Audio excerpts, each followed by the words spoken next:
Assalamu alaikum jama'a, sunana Khadija Muhammad, wacce aka fi sani da Asma'u a cikin shirin Mijina.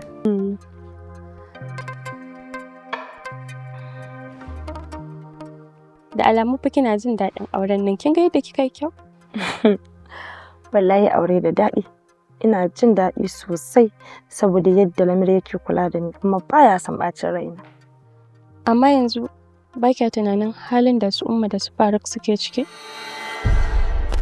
To, rawar da na taka shi ne wata baiwar Allah ce da take ƙaunar ƙawarta tsakani da Allah. Ta ga ta taimake ta a cikin halin rayuwar da ta tsinci kanta a ciki, wanda a yanzu abu ne da ya ƙaranci amini ya taimaki amininsa tsakani da Allah. Zakiya, Na, kin san duk abin da ya same ki kamar ya same ni ne, kuma ban da ƙawa kamar ki. haka ne na sani. Kuma na yi matuƙar farin ciki da na same ki kina cikin kwanciyar hankali da walwala, kuma burinki ya cika kin auri wanda kike so. Alhamdulillah. Amma fa Zakiya, akwai wani ƙalubale da ke tunkaro ki, kuma gaskiya ya kamata ki yi ƙoƙarin magance shi.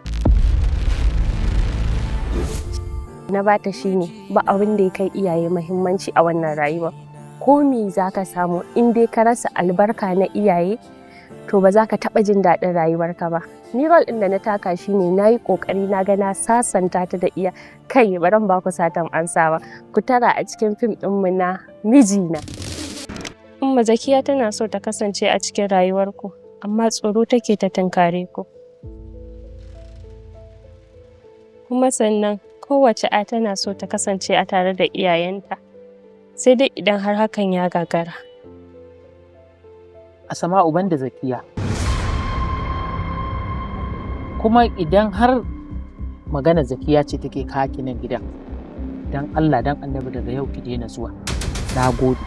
Umma dan Allah ki haƙuri. Albishirin da zan yi masu kallon mu, wannan labari ne mai nishaɗantarwa, faɗakarwa, ilmantarwa da kuma halin rayuwar da muke ciki yau da gobe. Rashin amana, abubuwa dai da yawa, kada ku sake a baku labari. Za ku kalle shi akan tashar mu ta ɗan Hajiya Film Production a tashar mu ta YouTube. Ranar 9 ga watan Fabrairu karfe 8:30 na dare. Kada ku sake a baku labari, wannan fim ɗin. Quick Bye.